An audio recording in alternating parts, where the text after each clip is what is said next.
Introduction to the book of Job. When bad things happened to a good person, nobody suffered more, nobody deserved it less. Have you considered my servant Job? There is no one on earth like him.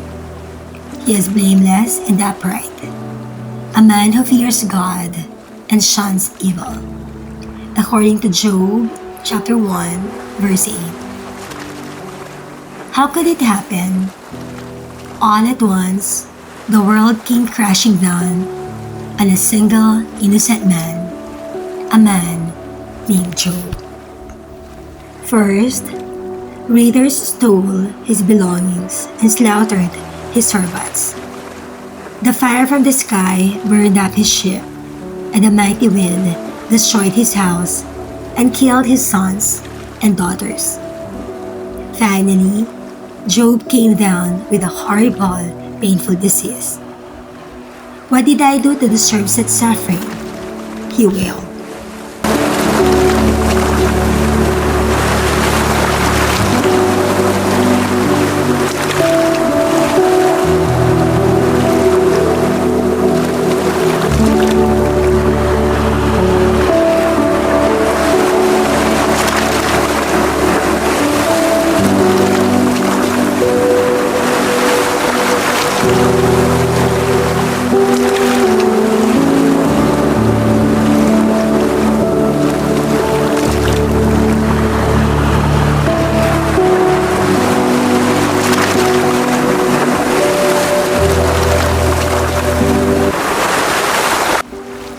A cosmic contest.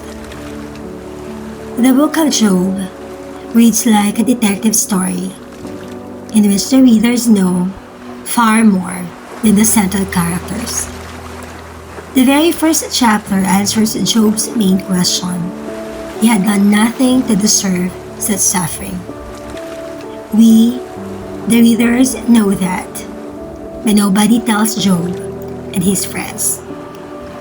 Unknown to him, Job was involved in a cosmic test, a contest proposed in heaven but staged on earth.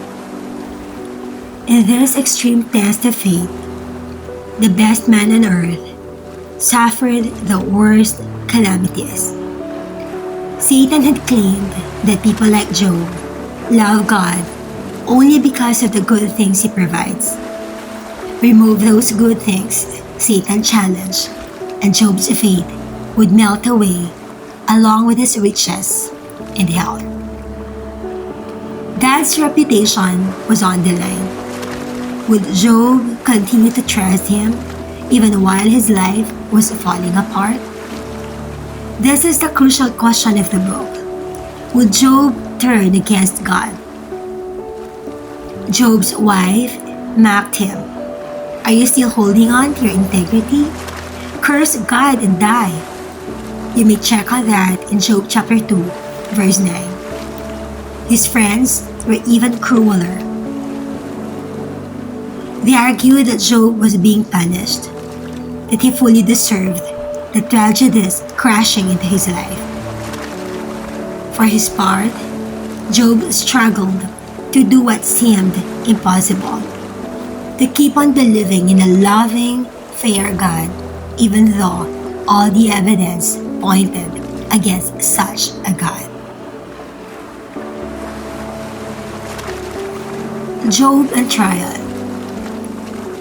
It helps to think of this book as a courtroom drama, full of long, eloquent speeches.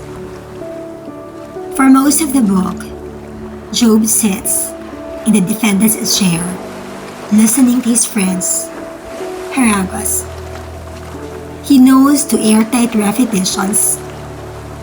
What they say about suffering as punishment seems to make sense. Yet he also knows, deep in his soul, that they are wrong. He does not deserve the treatment he is getting. There has to be some other explanation. Like all grieving persons, Job went through emotional cycles. He whined, exploded, cooled, and collapsed into self-pity. He agreed with his friends, then shifted positions and contradicted himself. And occasionally, he came up with a statement of brilliant hope. Mainly, Job asked for one thing, an appearance but one person who could explain his miserable fate.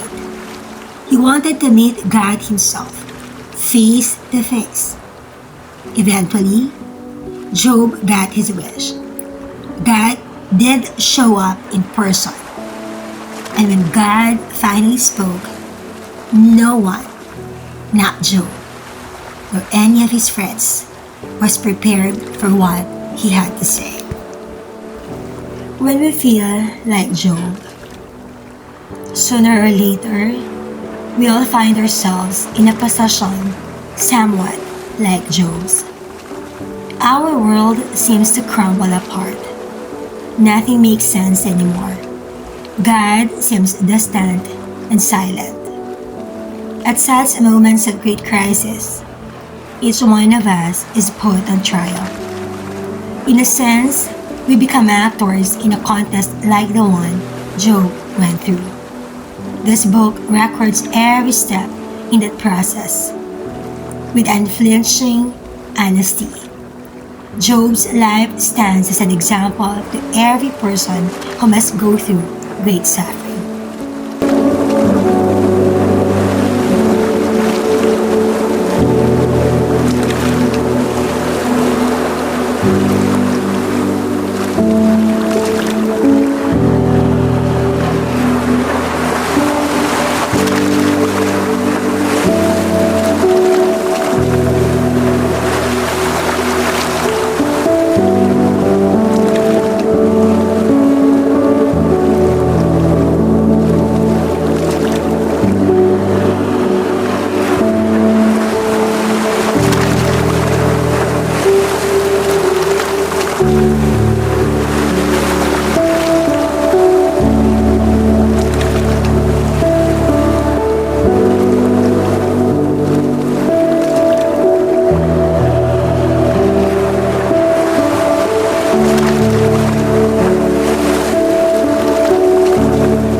So, how to read the book of Job?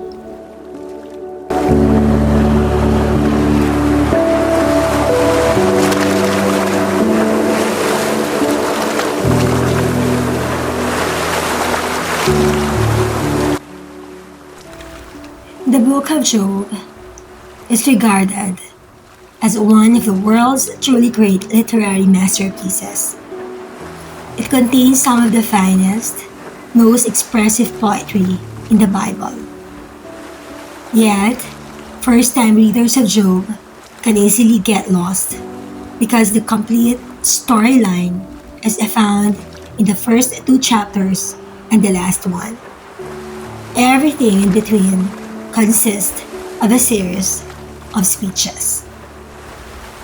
The bold-faced sectional headings and the phrases that follow, such as to quote, and Job continued his discourse, and then to quote again, then Eliphaz or Eliphaz, the Temanite, replied, serve as markers or signposts throughout the book. Rather than reading large sections of the book, read one entire speech by Job, or a speech by Job and a rebuttal from one of his friends. It may help you to try to summarize the statement behind its speech in one sentence and write that sentence in the margin. For example, Job protests that he is innocent. Okay? Speakers of that day impressed their audience more by eloquence. than by rigorous logic. Okay, they impressed audience by eloquence and not rigorous logic. So the speeches may seem flowery. The issues Job and his friends address, however, are life and death ones. As you read the speeches of Job's friends, remember that their views do not necessarily reflect God's. The book of Job merely records the friends' viewpoints. It does not endorse them.